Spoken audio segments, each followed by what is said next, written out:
send some of this game out the trunk.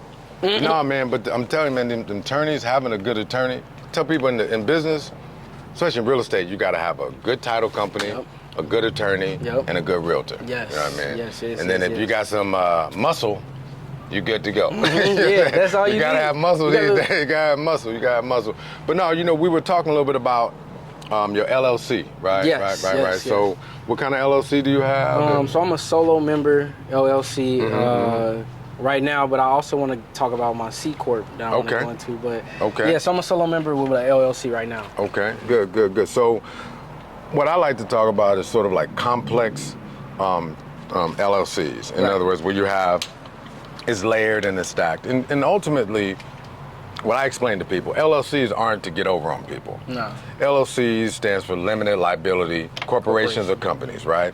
And our goal is just to limit the liability over things that may happen in the course of us trying to do business. Right. And you know, people are looking for opportunities or being advantageous to sue and different things like that. So I think that's how they really came about, specifically in California, because California is a sue-happy state. Yeah, that is crazy. I heard about it. It's crazy, boy. If somebody fall off the stair just to get 40, 50,000, right? And then, like I said, in being out there and being, you know, a victim of someone who's done that to me, it's been very difficult, right? Right. But one of the things that I've been telling people who have LLCs is to just talk a little bit more about, like, retirement, right? Because a lot of times we think that retirement only comes from jobs. People who have employees, they got 401ks and stuff like that. Right.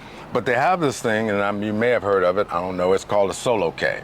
And what it is, it's a retirement plan for individuals who have a single member or a LLC that has up to one employee. Okay. So it gives you a chance to be able to participate in your own retirement plan.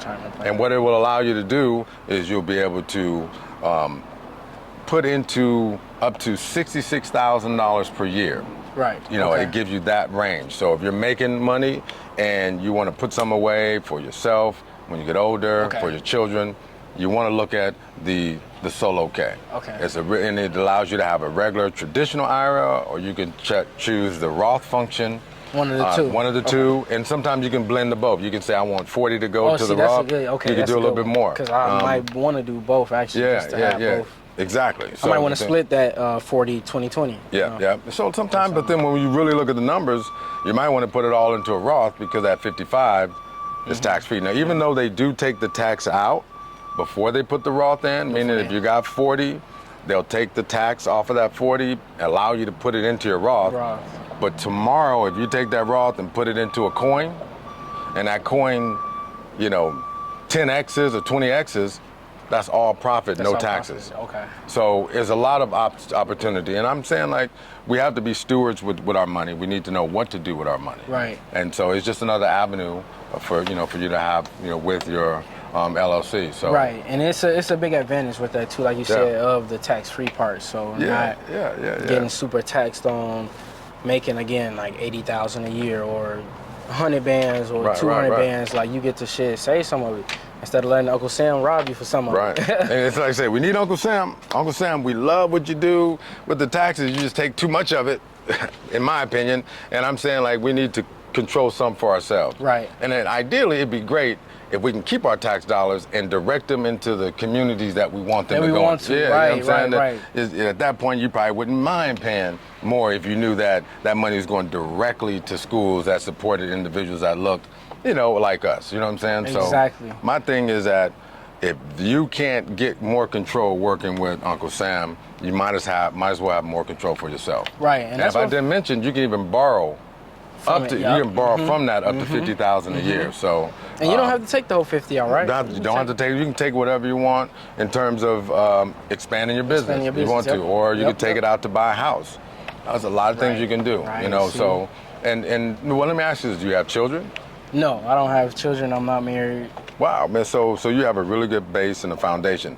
This is the time now when to get control of your finances. Right. Don't wait until you're married with a child to say, damn, it's time. No, do it now. And visualize what you want in the future, because it'll make it a lot easier for you, and it'll give you direction. Right. And I'll still be able to build in the future and not be like falling behind and trying to piggyback up and run back up the hill. Exactly. So that's what, I've been definitely taking that into consideration heavily lately. So, Yep. And you look like a young man that's in pretty good shape. Yep. I encourage you to learn how to build houses. My pops, shout out my actual pops. Okay. He went to trade school and he do a lot of like hands-on That's stuff. what, man, get with him, learn how to build stuff. He taught me some stuff. Yeah. Because imagine when you get ready, you have your family, imagine being able to build your own house. Own stuff, yep. Now you get a cheap cost of building because you can do it yourself, and then you also know what you built. Yes. You see what I mean? And you only have to build the amount that you need. Because if you only got one child, my suggestion is a 1,200 to a 1,300 square foot home. Don't go out here trying to buy the 5,000, 6,000. No, you don't got to. You don't have to, man. You can only occupy the space that you actually occupy. Yep. You know what I'm saying? I So agree. You got this big 6,000 square foot home, 10, 15 bedrooms, and you downstairs only. Yeah, and that's why I'm not gonna lie to you. It's again, it's about the intelligence behind your finances. So financial intelligence is so huge with even stuff like this. Making those big purchases as a man, you got to do it the right way. Absolutely. Because a lot of people, we get money, you just want to blow it. We just want to go out, do certain things, and have fun. But sometimes it's about being smart first, then having your plan later. Exactly. Be smart first, have your plan later, and try to put things on a percentage basis. Yep. If you make $1 today, you got 60% that goes to your overhead, 20% goes to friends and fun and family, and the other 20% goes to savings. Yep. That'll always tell you how much you can spend, because what you have in that pot, go crazy with it. Go crazy, yeah, exactly. Go crazy because you know everything. You can go crazy with it. Like the cat's going crazy, but they ain't got no money. You know, versus saying go crazy with little money, but at least you know when you